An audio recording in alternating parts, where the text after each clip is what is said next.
बीच बहुत कुछ ऐसा हो रहा है जिसने सोचने पर मजबूर कर दिया है कि अमेरिका किसका साथ निभा रहा है। अमेरिका जो हथियार तो दे रहा है ईरान को, हथियार तो दे रहा है इजराइल को, लेकिन जो बातें निकलकर सामने आ रही हैं वो कई सवाल खड़े कर देती हैं। बॉर्डर पर सेना की तैनाती है, लेकिन बाइडेन ने इस बीच सलाह इजराइल को दे दी है। ईरान की धमकी सामने आई है कि जल्द से जल्द जो ये हमास पर अटैक हो रहा है, गाजा पर अटैक हो रहा है, इसको बंद कर दो। बहुत कुछ ऐसा हो रहा है जो अब सवाल खड़े कर रहा है कि आखिर ये सलाह क्यों दी जा रही है अमेरिका की ओर से, बाइडेन की ओर से, कि इजराइल ने गलती कर दी है। इसके मायने आपको बताएंगे, लेकिन रफा बॉर्डर से मेरे सहयोगी गुरसिमरन की रिपोर्ट पहले देखिए। आप देखेंगे तो बड़ी तादाद में बीएमपीज को यहां पर डिप्लॉय कर दिया गया है। तकरीबन 50 से 70 बीएमपीज जो हैं वो फॉरवर्ड एरियाज पर हैं और यहाँ पर सभी के पास कम्युनिकेशन सिस्टम है, यानी कि लगातार ये बातचीत अब अग्रिम इलाकों में कर रहे हैं। ये बातचीत की जा रही है अपने हेडक्वार्टर्स में और उसी बेस पर इन्हें डायरेक्शंस जो हैं वो मिलती हैं और इन्हीं डायरेक्शंस पर काम करके ये लोग आगे की तरफ जा रहे हैं। आपको बता दें कि चुनौतियों के बीच जिस तरह से इजरायली सेना अपने आप को हमास के साथ युद्ध के लिए तैयार कर रही है वो हम आपको दिखा रहे हैं। गाजा पट्टी के पास और उसके साथ साथ मिस्र के सरहद के पास भेजा गया है। ये साफ तौर पर दिखाता है कि किस तरह से पूरी तैयारी इस बड़े ऑपरेशन यानी कि ऑपरेशन आयरन स्वॉर्ड की कर दी गई है। अभी आपने गुरसिमरन की रिपोर्ट देखी है। चलिए अब आपको बताते हैं कि इस युद्ध के बीच क्या कुछ कह रहा है इजराइल, क्या कह रहा है अमेरिका और क्या कह रहा है ईरान, क्योंकि इन तीनों की जो बातचीत है ये बेहद महत्वपूर्ण है। इजराइल कह रहा है कि ग्राउंड तैयारी अब हम कर रहे हैं, ग्राउंड ऑपरेशन हम करेंगे गाजा में, तो अमेरिका कह रहा है हमास पर एक्शन जरूरी है, इजराइल जो कर रहा है वो ठीक है। तो ईरान क्या कह रहा है, ईरान ये कह रहा है गाजा पर हमले रोक दिए जाए। तो इधर इजराइल और क्या कह रहा है, हमास को मिटा कर रहेंगे, हमास का नामो निशान खत्म करके रहेंगे, धरती से नामो निशान खत्म करके रहेंगे। अमेरिका कह रहा है गाजा पर कब्जा गलती होगी। एक तरफ वो इजराइल से कह रहा है कि हमास पर हमला तो ठीक है, लेकिन वो ये दूसरी तरफ नसीहत दे रहा है कि गाजा पर अगर कब्जा किया तो ये इजराइल की गलती होगी। अब ये क्यों कह रहा है बाइडेन, क्योंकि बाइडेन तो फिर यहाँ पर दो तरीके की बातें करते नजर आ रहे हैं। एक तरफ इजराइल के साथ नजर आते हैं तो वो कह रहे हैं कि गाजा पर अगर आप कब्जा करते हैं तो आप गलती कर रहे हैं। इसके क्या मायने ये मैं आपको बताऊंगी, लेकिन ईरान साफ तौर पर कह रहा है गाजा में घुसे तो फिर कब्र बनेगी, चेतावनी दी जा रही है। इजराइल क्या कह रहा है, सीजफायर से वो इनकार कर रहा है, कह रहा है हम कोई सीजफायर हमारी तरफ से नहीं किया गया। अमेरिका कह रहा है हम इजराइल के साथ खड़े हुए। तो ईरान क्या कह रहा है, जंग के मोर्चे पर कब ये खुल सकते हैं, यानी जंग और तेज हो सकती है। ईरान लगातार ये धमकी दे रहा है। अब चलिए जरा आपको एक और जानकारी देते हैं। ये बात जो कब्जे की बात लगातार आ रही है, इससे इनकार किया गया है, कब्जे से इनकार किया जा रहा है इजराइल की तरफ से। तो साफ तौर पे अमेरिका भी कह रहा है कि ऐसा नहीं करना है, कब्जे से इनकार किया जा रहा है।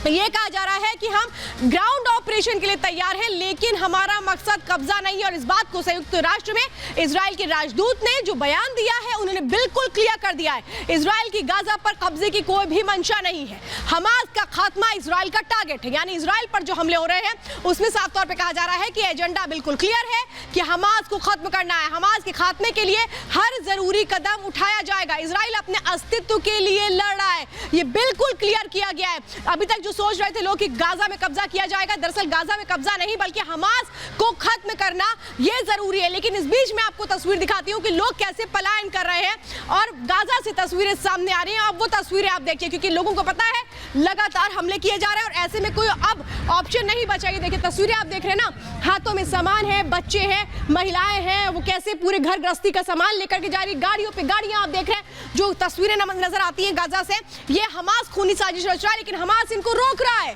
क्योंकि हमास को ये पता है कि जो लोग हैं वो ढाल हैं, जो गाजा में लोग रहते हैं वो ढाल है हमास की, और हमास इस ढाल का ही इस्तेमाल कर रहा है। और हमास कैसे इन लोगों को अब रोक रहा है, कह रहा है आप पलायन मत करिए, लेकिन सवाल तो ये अपनी जान बचाने के लिए तो लोग पलायन करेंगे, लेकिन हमास को पता है कि लोग अगर वहां से चले गए तो हमास का फिर खात्मा होगा, कोई उसे रोक नहीं पाएगा।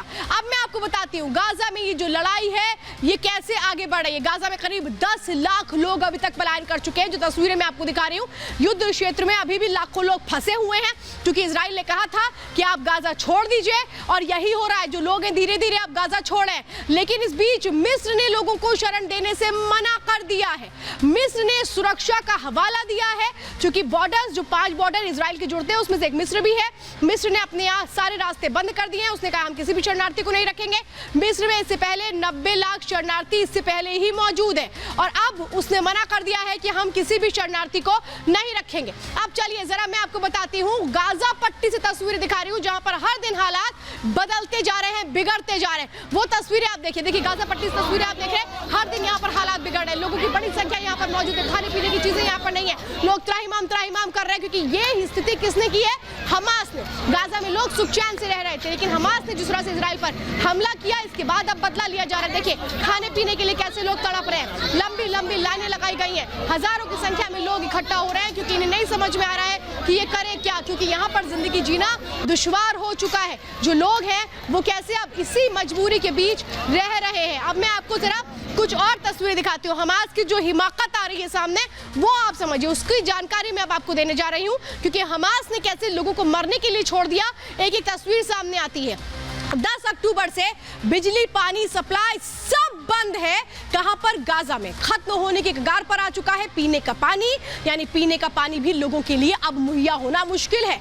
अस्पतालों की बात करें तो 24 घंटे की इमरजेंसी अभी भी है। कल इमरजेंसी उपकरण बंद हो जाएंगे क्योंकि सारे बिजली के संयंत्र बंद किए जा चुके हैं। मरीजों और घायलों की जिंदगी दांव पर है क्योंकि जब अस्पताल में बिजली नहीं होगी तो फिर वेंटिलेटर कैसे काम करेगा, आईसीयू मशीनें कैसे काम करेंगी। लाखों लोगों के सामने खाने का बड़ा संकट इस वक्त आ चुका है और लोग इसीलिए पलायन कर रहे हैं। खाद्य सामग्री से भरे ट्रक बॉर्डर पर खड़े हैं क्योंकि उनको अंदर नहीं आने दिया जा रहा है। इजराइल ने बिजली पानी देने से साफ इनकार कर दिया। वो कह रहे हैं जब तक हमास के आतंकियों का खात्मा नहीं होगा तब तक बिजली पानी की सप्लाई हम नहीं करेंगे। हमास के सामने बंधकों को छोड़ने के अलावा कोई अब उपाय नहीं है क्योंकि इजराइल ने कहा है कि जिन लोगों को बंधक बनाया गया जब उनको छोड़ोगे तभी बिजली पानी हम शुरू करेंगे। और अब जो लोग गाजा में रहते हैं वो अब अगर नहीं उतरते हैं हमास के खिलाफ तो फिर हालात और ज्यादा बदतर हो चुके हैं। अब जरा चलिए मैं 3 तस्वीरें आपको दिखा रही हूँ जो ट्रिपल अटैक हो रहा है उसकी तस्वीरें। एक तरफ देखिए एयर स्ट्राइक्स लगातार हो रही हैं, जो फाइटर जेट है वो मिसाइल अटैक कर रहे हैं, तो समुद्र में जो वॉरशिप मौजूद है